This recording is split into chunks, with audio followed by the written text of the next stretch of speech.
மகாகவி பாரதி அவர்கள் பெண்கள் முன்னேற்றத்திற்கு பாடுபட்டார்கள். ஆனால் தமிழகத்தில்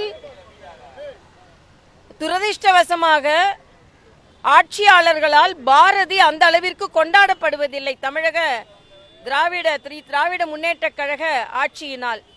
அதனால் அவர்கள் பாரதிக்கு பெரிய விழா எடுக்க வேண்டும். பெண் உரிமைக்காகவும் பெண் விடுதலைக்காகவும் பாரதி பாடினார். ஆனால் பெரியாரை பெண் உரிமைக்கு அடையாளமாக சொல்லுகின்ற இந்த அரசு பெரியாருக்கு முன்னாலேயே பெண் உரிமைக்கும் பெண் விடுதலைக்கும் பாடிய பாரதிக்கு பெண்களுக்கு மரியாதை கொடுத்தார் என்ற அங்கீகாரத்தை கொடுப்பது இல்லை. அது மட்டுமல்ல, இன்றைய பாரதிக்கு மாலையிட்டு விட்டு வந்து சொல்கிறேன், தமிழக அரசு பெண்களுக்கு எதிரான அரசாக இருக்கிறது என்று வலிமையான குற்றச்சாட்டை நான் இங்கே பதிவு செய்கிறேன். பெண்களுக்கு எதிரான குற்றங்கள் தமிழகத்தில் அதிகரித்திருக்கிறது. இங்கே பெண் குழந்தைகள் மனநலம் பாதிக்கப்பட்டிருந்தால் கூட அவர்கள் பாலியல் பலாத்காரம் செய்யப்படுகிறார்கள். அவர்களின் குற்றவாளிகள் சரியாக கண்டுபிடிக்கப்படாமல் இன்று தமிழகத்தில் ஒரு சூழ்நிலை நிலவிக் கொண்டிருக்கிறது. கல்லூரி மாணவிகள் தற்கொலை செய்கிறார்கள். பள்ளியில் பாலியல் பலாத்காரம் ஆசிரியர்களால் செய்யப்படுகிறது. ஆக பெண்களுக்கு எதிரான குற்றங்கள் தமிழகத்தில் அதிகரித்திருக்கிறது. அது மட்டும் இல்ல, இன்னைக்கு மத்திய தணிக்கை அறிக்கை ஒரு அதிர்ச்சிகரமான ஒரு தகவலை நமக்கு சொல்லி இருக்கிறார்கள். என்ன என்றால், பட்ஜெட் அலோகேஷன்ல ஜெண்டர், அதாவது பெண்களுக்கான பகிர்வின் பிரிவு என்று ஒன்று இருக்க வேணும். அது தமிழகத்தில் பல துறையில் ஏற்படுத்தப்படவே இல்லை.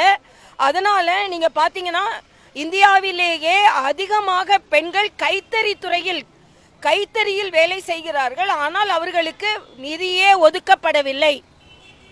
அதே மாதிரி விவசாயத்தில் பெண்கள் அதிகமாக வேலை செய்கிறார்கள். சென்ற ஆட்சியில் 7% இருந்த அந்த ஒதுக்கீடு இந்த ஆட்சியில் 0.9% மாறி இருக்கிறது. ஆக பெண்களுக்கான நிதி ஒதுக்கீட்டில் இந்த அரசாங்கம் முற்றிலுமாக தோல்வி அடைந்து அதற்கான பிரிவே ஏற்படுத்தப்படவில்லை என்பது மிக அதிர்ச்சிகரமான ஒரு தகவல். அது மட்டுமல்ல, போக்குவரத்து துறை மிகவும் நஷ்டத்தில் ஓடுகிறது என்பதும் மிகவும் அதிர்ச்சிகரமான தகவல். எல்லாவற்றிற்கும் மேலாக கரோனாவிற்காக ஒதுக்கப்பட்ட 256 கோடி ரூபாய் செலவிடப்படவில்லை என்பதும், 3575 ஆக்சிஜன் செறிவூட்டிகளில் ஏறக்குறைய 167 ஆக்சிஜன் செறிவூட்டிகளே பயன்படுத்தப்படவில்லை என்பதையெல்லாம் நமக்கு மிகுந்த வேதனை அளிக்கிறது. இதை அரசாங்கம் உடனே சரி செய்ய வேண்டும். குறிப்பாக பெண்களுக்கான பட்ஜெட் அலோகேஷன் செல் உருவாக்கப்பட வேண்டும் என்பது எனது கருத்து.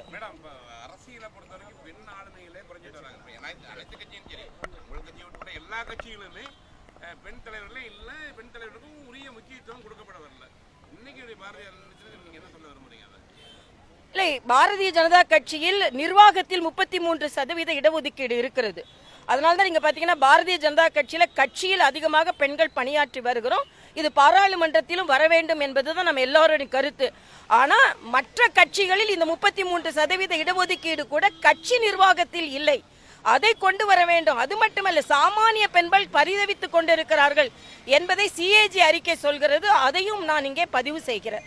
அதே மாதிரி மரியாதைக்குரிய முதலமைச்சராக இருக்கட்டும், அமைச்சர்களாக இருக்கட்டும், உண்மையான பிரச்சனைகளில் அவர்கள் தலையிடுவதை விட்டுவிட்டு மத்திய அரசு எது கொண்டு வந்தாலும் நாங்கள் அதை ஏற்றுக்கொள்ள மாட்டேன்னு சொல்லுவாங்க.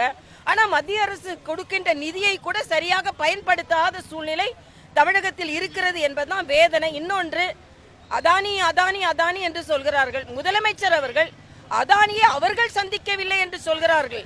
அவர்கள் குடும்பத்தில் நானோ என் குடும்பத்தை சார்ந்த எவரோ சந்திக்கவில்லை என்று உறுதியாக சொல்ல வேண்டும். தம்பி உதயநிதி என்ன சொல்றாருன்னா, அதானிக்கும் தமிழக அரசிற்கும் சம்பந்தம் இல்லை என்று சொல்கிறார். அதானிக்கும் அவர்கள் குடும்பத்திற்கும் சம்பந்தம் இருக்கிறதா என்பதை தெளிவுபடுத்த வேண்டும். ஏனென்றால் ஒன்றுமே இல்லாத இந்த சோரஸ் அவர்கிட்ட இணைப்பு இருக்கிறது.